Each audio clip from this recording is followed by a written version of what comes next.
السلام عليكم ورحمة الله تعالى وبركاته. إخواني أخواتي أينما وجدتم فتحية حب احترام وتقدير لكم جميعا.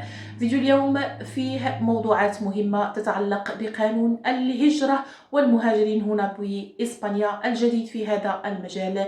كذلك نخص بالذكر الطريقة القانونية الجديدة اللي راهم العديد من الإخوان والأخوات ديالنا المهاجرين في وضعية غير نظامية كيحصلوا على بطاقة الإقامة، والامر يتعلق بالريغو بارافورماسيون. غادي نهضروا بالتفصيل الممل على هذه الطريقه باش اخي اختي تحافظ على هذيك البطاقه وتقدر تبدلها، لان هناك ثغرات مهمه فما غادي يقولها لكم حتى شي واحد، فغادي نشرحها لكم بتفصيل عن طريقه قانونيه وكذلك بحث قانوني. نخص كذلك بالذكر الريغو سوسيال والجديد في هذا المجال، فمن يهمه الامر ليتابع الفيديو حتى النهايه. ناس الخير ما تبخلوش علينا باللايكات ديالكم بالبارطاج كي تعم الفائده.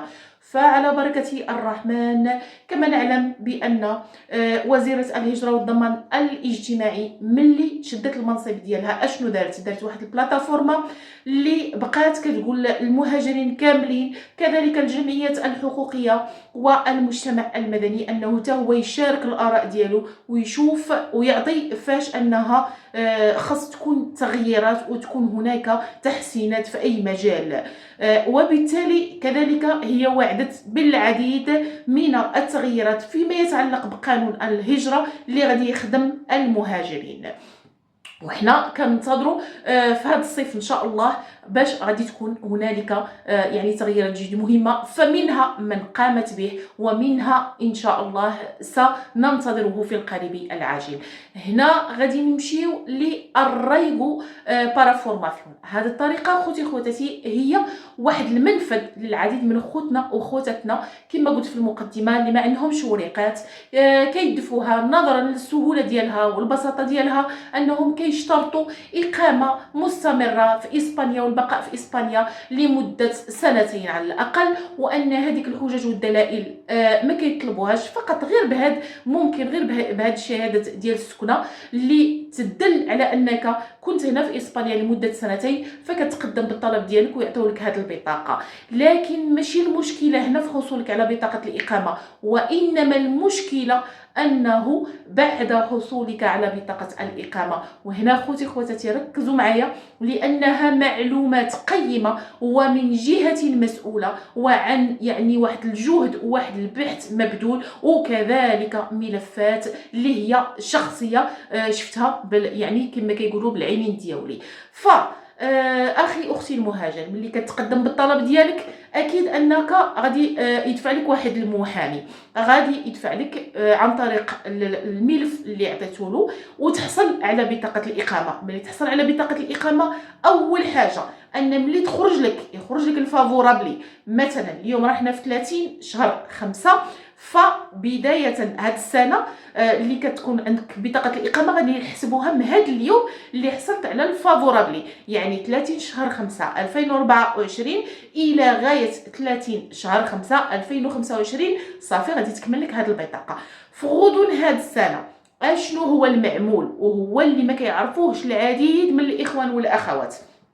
فاول حاجه انك غادي تشد واحد الموعد وتمشي باش تبصم، وكذلك كما نعلم انه خصنا ضروري نديروا واحد الكورسو. هذاك الكورسو اللي كل واحد والميول ديالو، وانما اللي كنصح به ضروري الانسان يدير واحد الكورسو اللي فيه فرص عمل كثيره، لانك غادي تلقى صعوبات.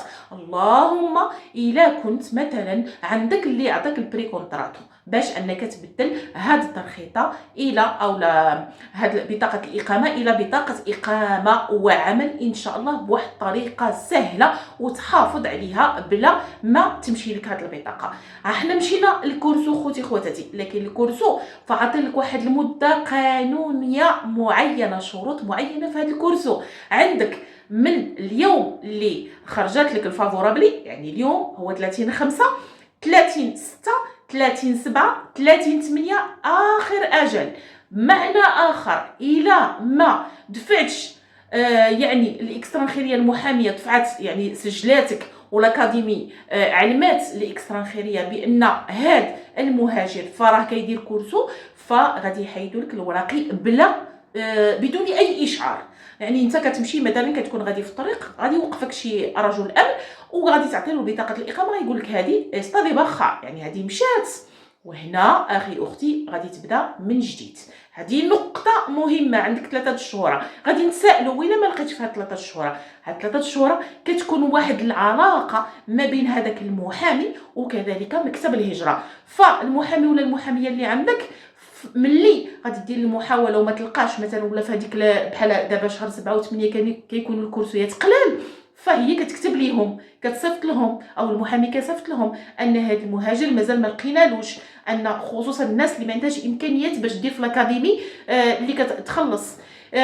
كذلك واحد النقطه مهمه بالنسبه للكورسو واللي كيتسائلوا عليه، انا ما عنديش اللغه، انا ما نقدرش انا. فهنا مكتب الهجره يعني الا بغينا نقولوها راه غير طونطيريه، فما كتشرطش. راهم عارفين ان هذا المهاجر كاين اللي ما كيعرف لا يقرا لا يكتب، كاين اللي ما عندوش اللغه، كاين اللي امي، كاين اللي يعني هاد الحوايج كامله ما شرطينهاش.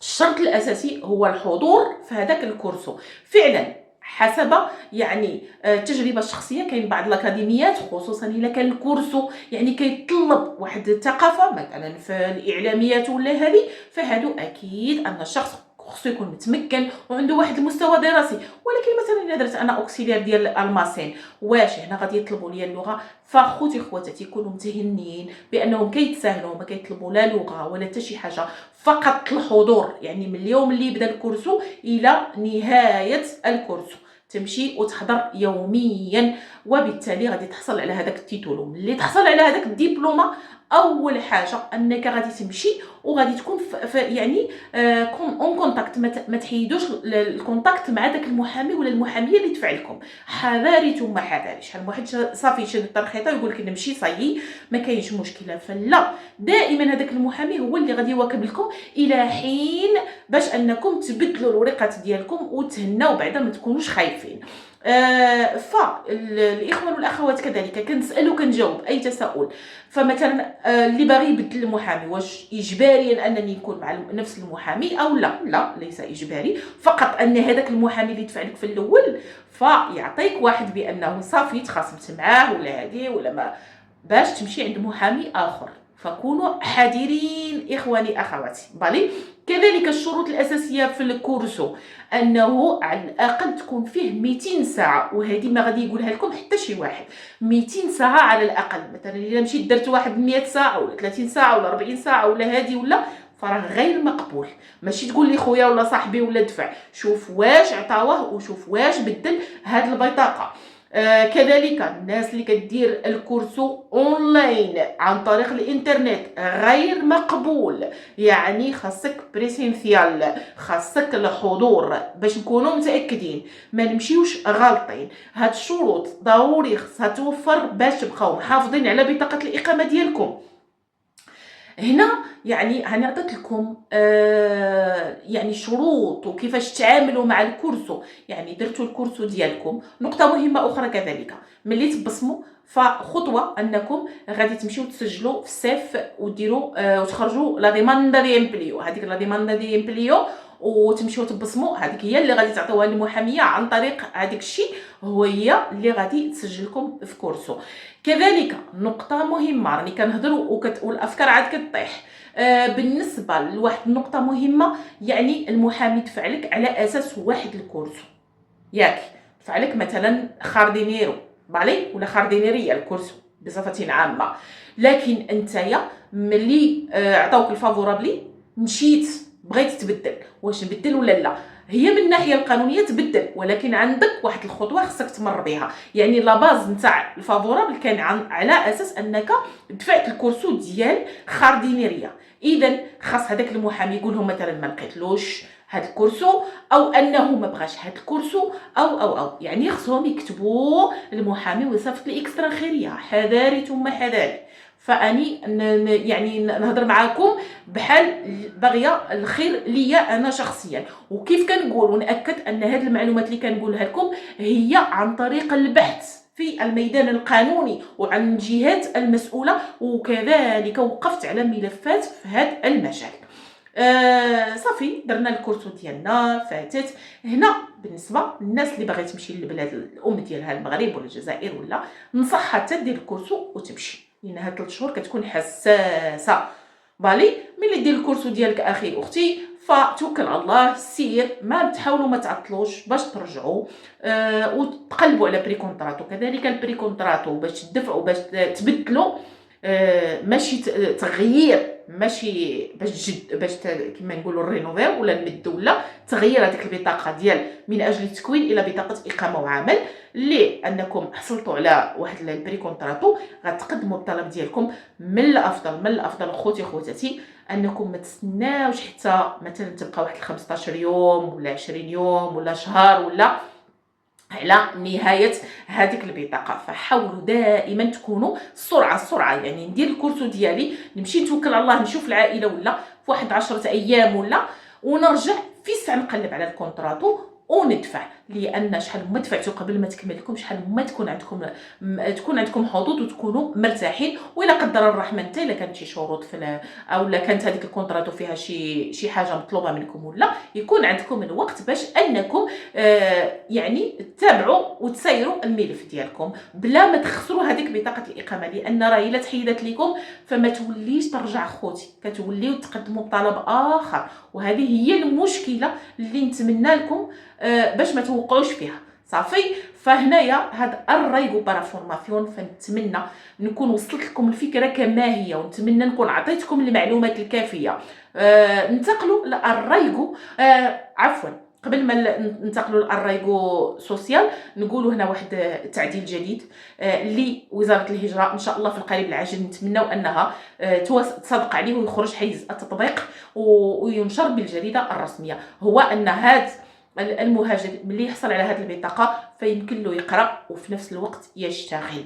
ننتقلوا للرايغو سوسيال، يعني تسريبات فيما يتعلق بهذا الرايغو انهم ان شاء الله ما غاديش يبقى 3 سنين، وانما غادي يبقى فقط 2 سنين. عن طريق 2 سنين يمكن لك دير الرايغو سوسيال. هذه تسريبات فقط، ماشي انها مضمونه، انما ضروري الا داروا 2 سنين فغادي الرايغو بارافورماسيون كذلك غادي تكون فيه شي تعديلات. فالتعديل اللي هو ثابت فكنقول لكم ثابت، والتعديلات اللي هي في الفضاء فكذلك هذه امور في الفضاء بالنسبه للرايغو سوسيال. لان انا منطقيا الا تبعتها، الا كانت الرايغو بارافورماسيون فيه 2 سنين والرايغو سوسيال كما تؤكد هذه التسريبات غادي يردوه 2 سنين، فالناس غادي تفضل الرايغو سوسيال على الرايغو بارافورماسيون. بالي خوتي خواتاتي، ففيديو اليوم قد انتهى، نتمنى تستافدوا منه، فيه معلومات قيمه. ما تخليوهاش عندكم، بارطاجيو الفيديو مع الاهل والاحباب كي تعم الفائده وتبداو الخير في العديد من خوتنا وخواتاتنا بلا او لا قبل ما يحيدوا لهم هذه البطاقه اللي عطاوها لهم. لان الا بغينا ناكدوا حسب اللي اكدت عليه اللي اكد عليه مكتب الهجره، فتقريبا 0.05 من المهاجرين اللي بقاو محافظين على بطاقه الاقامه ديالهم عن طريق الرايغو بارافورماسيون وقدروا يبدلوها لبطاقه اقامه وعمل. ففيديو اليوم قد انتهى، دمتم في رعايه الله وحفظه، احبكم جميعا في الله. ما تبخلوش عليا بالدعوات ديالكم. الام ديالي رحمها الله وتغمدها برحمته وجعلها من اهل الجنه، هي وجميع امهات المسلمين والمسلمات. احبكم جميعا في الله.